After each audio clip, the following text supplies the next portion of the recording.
Bismillahirrahmanirrahim. Dear students, welcome to the FEE online MDCAT preparation. This is Dr. Numan Asgar, your biology expert. So let's start today's topic. Electron transport chain and oxidative phosphorylation. First of all इसमें हम एक overview लेंगे that in the case of glycolysis हमारे पास कितने direct ATP बने जिनको हम substrate level ATP कहते हैं। तो सबस्ट्रेट लेवल एटीपी जो फॉर्म हुए in the case of glycolysis तो वो 4 हुए थे और 2 उसमें से यूटिलाइज हो गए थे, तो remaining will be the 2 ATP जो हम कहते हैं सबस्ट्रेट लेवल एटीपी फॉर्म हुए। अब इसी तरह अगर अब ऑब्वियसली ये 2 एटीपी तो सिर्फ नहीं देगा ना ग्लाइकोलाइसिस, तो इसका मतलब ग्लाइकोलाइसिस में जो अब एनर्जी प्रोवाइडिंग जो मॉलिक्यूल्स हैं, एनर्जी प्रोवाइडिंग जो कोएंजाइम्स हैं, उनको हम कहते हैं NADH। तो कितने NADH फॉर्म होते हैं in the glycolysis? 2 NADH form होते हैं।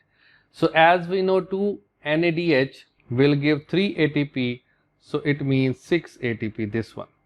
सो हमने ये फाइंड आउट किया था कि ग्लाइकोलाइसिस में जो ग्रॉस ATP प्रोडक्शन है वो है 8 ATP। अब लेते हैं हम एग्जांपल क्रेब्स साइकिल की।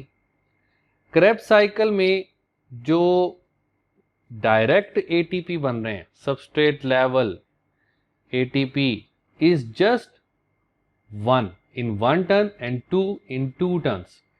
तो क्रेब्स साइकिल से सिर्फ 2 एटीपी जो सबस्ट्रेट लेवल पे बन रहे हैं, जबकि अगर हम NADH की बात करें तो NADH कितने बनते हैं in the case of pyruvic acid oxidation in the case of Krebs cycle. तो जो NADH की फॉर्मेशन होती है वो आप याद करो कितनी होगी 4। तो 4 into 3 that gives us 12 ATP। तो अगर हम इसको अब 2 से मल्टीप्लाई करें क्योंकि ये 2 टर्न्स की बात हो रही है तो ये हो जाएंगे कितने 24 ATP। सो FADH2 की बात करें, FADH2 जो है वो कितने बनते हैं, वो 2 बनते हैं 2 टर्न्स में। सो 2 FADH2 पर FADH2 2 ATP देता है और ये 4 ATP हो गए। तो 24 plus 4 plus 2, 24 plus 4 28 plus 2 30 ATP। So total 30 ATP जो हैं वो फॉर्म होते हैं in the case of Krebs cycle. अब ये जो NADH है और ये जो FADH2 है दे विल गिव एनर्जी। जैसे मैंने बताया था कि ये चेक हैं जो हमें एनर्जी देंगे in the electron transport chain. अब ये जो इलेक्ट्रॉन ट्रांसपोर्ट चेन और ऑक्सीडेटिव फॉस्फोरिलेशन है ये क्या है, उससे पहले मैं आपको एक बात बता दूं कि जो NADH और ये FADH2 है इनको हम रिड्यूस्ड कोएंजाइम्स कहते हैं। तो इम्पॉर्टेंट जो इसका पर्पस है इलेक्ट्रॉन ट्रांसपोर्ट चेन का वो ये है कि एक तो ये जो रिड्यूस्ड कोएंजाइम्स हैं, रिड्यूस्ड कोएंजाइम्स को ऑक्सीडाइज करना है। Second one is the ATP production. ये जो ATP प्रोडक्शन है that is carried out by the process जिसको हम कहते हैं ऑक्सीडेटिव फॉस्फोराइलेशन। ऑक्सीडेटिव फॉस्फोराइलेशन, ये जो ATP प्रोडक्शन है क्योंकि ये ऑक्सीजन की प्रेजेंस में हो रही है फॉस्फेट की प्रोडक्शन, इसलिए हम इसे कहते हैं ऑक्सीडेटिव फॉस्फोराइलेशन। अब आपके सामने मैं यहाँ पे बनाऊंगा 2 इंपॉर्टेंट जो रिएक्शंस हैं जो टेक प्लेस करते हैं इस सारे प्रोसेस में। उसमें देखिएगा NADH plus H plus they will give NAD plus 2H plus 2 electrons। अब ये जो NADH है that will return to the Krebs cycle and these two the hydrogen ions। अब क्या होगा, ये जो हाइड्रोजन आइंस हैं और ये जो इलेक्ट्रॉन्स हैं they will combine with this oxygen atom and they will form the water। अब ऑक्सीजन की प्रेजेंस में वाटर की फॉर्मेशन होती है। अगर हम इसको थोड़ा सा याद करें कि जो रिएक्शन होता है सेलुलर रेस्पिरेशन का C6H12O6 plus oxygen, it will give us carbon dioxide and water and energy. अब कार्बन डाइऑक्साइड किस में बनी? क्रेब्स साइकिल में। वाटर की फॉर्मेशन किस में होगी? इलेक्ट्रॉन ट्रांसपोर्ट चेन में। ये बात आपने याद रखनी है। और एनर्जी की जो फॉर्मेशन होगी वो डायरेक्ट एटीपी ग्लाइकोलाइसिस और क्रेब्स साइकिल में बन रहे हैं, लेकिन NADH और FADH2 से कैसे एटीपी बनते हैं ये हमने नेक्स्ट देखना है। तो यहाँ पे बताने वाली बात ये है कि ऑक्सीजन का जो यूज है वो आपने ग्लाइकोलाइसिस में देखा, कहीं आपने ऑक्सीजन किसी रिएक्शन में एंटर होते नहीं देखी। क्रेब्स साइकिल में भी आपने ऑक्सीजन किसी रिएक्शन में एंटर होते नहीं देखी। आपने ऑक्सीजन कहाँ पे अब ऑब्जर्व करनी है? इलेक्ट्रॉन ट्रांसपोर्ट चेन में, जिसकी वजह से फॉस्फोराइलेशन होगी, इसलिए उसको हम ऑक्सीडेटिव फॉस्फोराइलेशन कहते हैं। और ये भी एक इंपॉर्टेंट चीज है कि याद रखिएगा कि this oxidative phosphorylation is reverse process of photolysis that is taking place in the case of non-cyclic phosphorylation। तो ये मैं मेंशन कर देता हूं, यहाँ पे रिवर्स प्रोसेस है photolysis, very important to know. So अब हम डिटेल से अंडरस्टैंड करेंगे electron transport chain and the oxidative phosphorylation.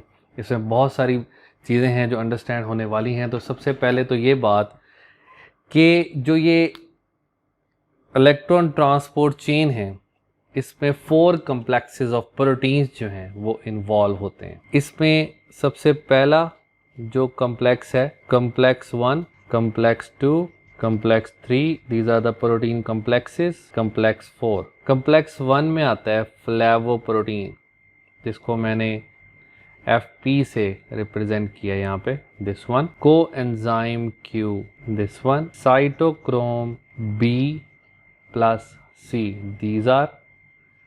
Cytochrome A plus A3, this one. अब इसमें जो फ्लेवोप्रोटीन है ये भी प्रोटॉन पंपर है। Cytochrome B proton pumper, cytochrome A and A3 these are proton pumpers। so remember this thing कि जो coenzyme Q है ये प्रोटॉन पंपर नहीं है, ये प्रोटॉन को पंप्स नहीं करता। सो इसको अब हम बहुत अच्छे तरीके से अंडरस्टैंड करने की कोशिश करते हैं। सो सबसे पहले हम बात करेंगे NADH की, और ये जो हमने रिएक्शन लिखा था यहाँ पे कि NADH plus H plus that will be converted into NAD+। अब इसने यहाँ पे 2 इलेक्ट्रॉन पास किए फ्लेवोप्रोटीन को, यहाँ से 2 इलेक्ट्रॉन चले गए इसके पास, प्लस 2 प्रोटॉन भी इसमें फ्लेवोप्रोटीन के पास आ गए। ये एक प्रोटॉन ये और एक प्रोटॉन ये। सो 2H+ और 2 electrons are now in the custody of flavoprotein. Flavoprotein जैसे बात हुई कि ये प्रोटॉन पंपर है, तो ये प्रोटॉन्स को पंप करके आउटर कंपार्टमेंट में भेज देगा। अब प्रोटॉन्स जो हैं जब ये आउटर कंपार्टमेंट में आ जाते हैं तो होगा क्या कि यहाँ का कंसंट्रेशन और यहाँ की कंसंट्रेशन में डिफरेंस आ जाएगा, प्रोटॉन ग्रेडियंट बन जाएगा ये, जिसकी वजह से आप ये भी कह सकते हो कि अगर यहाँ पे अब प्रोटॉन ज़्यादा हो गए तो इसका मतलब इस जगह की जो pH है वो कम हो जाएगी और इस जगह की जो pH है, मैट्रिक्स की जो pH है वो ज़्यादा हो जाएगी। लेकिन क्या होना चाहिए? स्टेबिलिटी होनी चाहिए, स्टेबल होना चाहिए, इक्विवेलेंट होना चाहिए। तो ये जो हाइड्रोजन आयंस हैं अब ये इम्परमिएबल होते हैं इनर मेम्ब्रेन से, तो इन्होंने यहाँ से क्रॉस करना है बट थ्रू स्पेशल कम्प्लेक्सेस। और वो कम्प्लेक्सेस कौन से है? ऑक्सीजोम्स। याद आ गया आपको? ऑक्सीजोम्स। इसका ये F1 पार्टिकल है, that one is the FO particles. तो यहाँ से ये जो प्रोटॉन्स हैं they will go over there into the matrix again, और इसके नतीजे में होगा क्या कि ADP प्लस इनऑर्गेनिक फॉस्फेट से बनेगी ATP, the first ATP formed over there. यहाँ से होगा क्या कि ये जो 2 इलेक्ट्रॉन्स हैं ये फ्लेवोप्रोटीन आगे पास कर देगा to the coenzyme Q। 2 electrons अब कोएंजाइम Q पे आ गए। कोएंजाइम Q क्या करेगा, इन 2 इलेक्ट्रॉन्स को, क्योंकि it is not a proton pumper, अब प्रोटॉन यहाँ पे मौजूद है, ये 2 इलेक्ट्रॉन आगे पास कर देगा to cytochrome B। Cytochrome B अब क्योंकि प्रोटॉन पंपर है, ये प्रोटॉन्स जो यहाँ पे मौजूद हैं उनको इस जगह पे जो मौजूद हैं उनको यहाँ से अगेन भेज देगा इनटू दी, पंप कर देगा इनटू दी आउटर कंपार्टमेंट।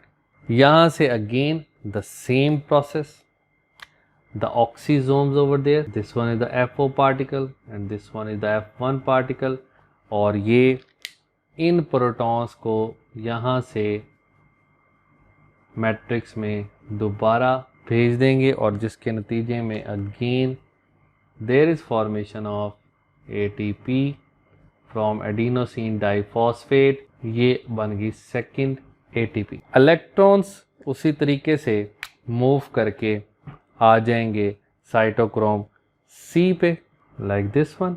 ये इलेक्ट्रॉन साइटोक्रोम C पे आ गए, यहाँ से इलेक्ट्रॉन मूव करके साइटोक्रोम A एंड A3 पे आ जाएंगे।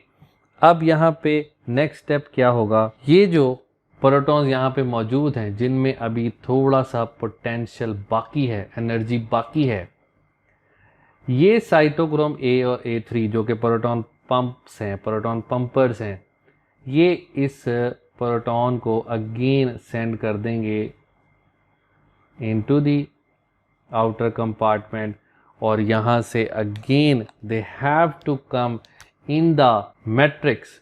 तो यहाँ से ये क्रॉस होकर ये प्रोटॉन यहाँ से एंटर होंगे इन द मैट्रिक्स पोर्शन और सेम हैपन्स के यहाँ पे इसके नतीजे में बनेगी ADP प्लस इनऑर्गेनिक फॉस्फेट के साथ ATP, that is the third ATP formed over there। अब साइटोक्रोम A3 के पास इलेक्ट्रॉन भी हैं, साइटोक्रोम A3 के पास प्रोटॉन्स भी हैं, तो व्हाट हैपेंड ओवर देयर। अब यहाँ पे एक चीज़ जो सबसे पहले आपको बतानी मैंने कि जो साइटोक्रोम की यहाँ पे बात हुई है कि cytochromes the iron containing proteins होते हैं, these are the iron containing proteins. और आपकी बुक में बात ये कि वैलेंसी चेंजेस आती हैं, तो वैलेंसी चेंजेस के बारे में ये इन्फॉर्मेशन मैं आपको देता हूँ कि यहाँ पे मौजूद होता है Fe, ये वैलेंसी चेंजेस मैं यहाँ पे शो नहीं करता, I will show over there कि ये जो साइटोक्रोम B है, अब वैलेंसी चेंजेस कैसे आती हैं इसको गौर से समझिएगा। साइटोक्रोम B या साइटोक्रोम C हो या साइटोक्रोम A या A3 हो, उसमें सेम ये वैलेंसी चेंजेस होती हैं। अब होता क्या है कि जब इलेक्ट्रॉन, इस पे इलेक्ट्रॉन जैसे ही आते हैं साइटोक्रोम्स पे, तो ये Fe+2 से Fe+3 से Fe+2 में कन्वर्ट हो जाते हैं और फिर अगेन ये इलेक्ट्रॉन नेक्स्ट साइटोक्रोम को पास कर देंगे और अगेन कन्वर्ट हो जाएंगे इनटू Fe+3। तो ये वैलेंसी चेंजेस आती हैं in all the 3 cytochrome B, cytochrome C and cytochrome A and A3, ये वैलेंसी चेंजेस होती हैं। इलेक्ट्रॉन को रिसीव करके they will be converted into from ferrous to ferric और उसके बाद Fe+2 से फिर Fe+3 में और इलेक्ट्रॉन को आगे पास कर देते हैं to cytochrome C। Next what happened over there कि this proton, the electron coming over there, they will combine with this oxygen and they will form water. So this is how electrons are transported and as the result of which ATPs are formed. अब ये बात हुई थी कि NADH जो है वो जब ऑक्सीडाइज होगा तो वो 3 ATP देगा, तो आप ये काउंट कर सकते हैं 1, 2 एंड 3। अब बात करते हैं हम FADH2 की, तो ये बात याद रखनी है, FADS2 फर्स्ट स्टेप को स्किप करता है और वो सेकंड स्टेप से टेक ओवर करता है, ये कन्वर्ट होता है इनटू FAD और यहाँ पे जो प्रोटॉन है वो दे देता है कोएंजाइम Q को, प्रोटॉन दे देता है, कोएंजाइम Q जो है ये प्रोटॉन भी और ये जो इलेक्ट्रॉन है ये साइटोक्रोम B को दे देता है, ये फिर आगे उसको पंप करता है एंड सेम प्रोसेस कंटिन्यूज और इस तरीके से ये दो ATPs की फॉर्मेशन होती है। तो जब हम FADS2 की बात करेंगे तो दो ATP की फॉर्मेशन हो रही होगी और जब हम NADS की बात करेंगे तो 3 ATP की फॉर्मेशन हो रही होगी। I hope you understand very well the electron transport chain and the oxidative phosphorylation. If you feel any disturbance, any ambiguity, just ask me. I will try to solve your ambiguity, inshallah.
Thank you very much and Allah Hafiz.